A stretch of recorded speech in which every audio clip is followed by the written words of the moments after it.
నమస్తే గురుజీ. మహాదేవ. వృషభ రాశి వాళ్ళకి శ్రీ పరాభవ నామ సంవత్సరంలో ఎలా ఉండబోతుంది? తప్పకుండా అమ్మ. వృషభ రాశి వారు ఎవరైతే ఉన్నారో శ్రీ పరాభావనామ సంవత్సర శుభ ఆశీస్సులు.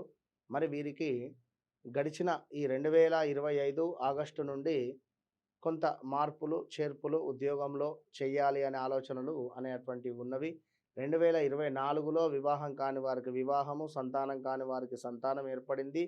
2024 2025 పర్వాలేదు అని అనుకునేటువంటి సందర్భాలలో మరి ఇప్పుడు ఏదో ఒక తెలియని మానసిక బాధ కానీ, భార్యాభర్తలలో గొడవలు కానీ, ప్రదేశ మార్పులు కానీ, లైక్ ఏమైనా ఎక్కడికైనా ప్రదేశంలో మార్పులు చేర్పులు చేయాల్సి వస్తుందా అనేటువంటి భయం కానీ, ఈ ఉద్యోగం ఉంటుందా ఊడిపోతుందా అనేటువంటి భయం కానీ, అదేవిధంగా ప్రాపర్టీస్ లాస్ అయ్యేటువంటి సందర్భాలు కానీ, పెద్ద మొత్తంలో మీరు ఇన్వెస్ట్మెంట్ చేయాలి అని అనుకుంటే మాత్రము ఈ 2026 ఆగస్టు లోపే చేయండి. ఆగస్టు దాటింది అంటే కొంత ఇబ్బంది కలిగించేటువంటి సందర్భాలు అయితే ఉన్నవి.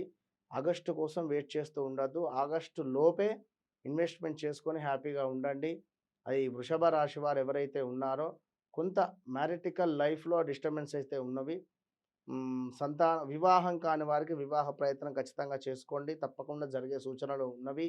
జూన్ జూలై లోపు ఏమైనా ఇల్లు అమ్మడం కానీ, ఇల్లు కొనడం కానీ, భూమి అమ్మడం కానీ, భూమి కొనడం కానీ, ఇలాంటి విషయాలకై తప్పకుండా కొంత బాగానే ఉంది. ఆగస్టు వరకు అన్ని రకాలుగా బాగుంది.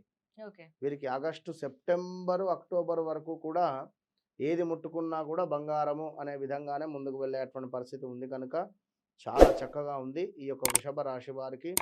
కొంత ఆగస్టు, సెప్టెంబర్ దాటిన తర్వాతనే నెగిటివిటీ ఉంటుంది.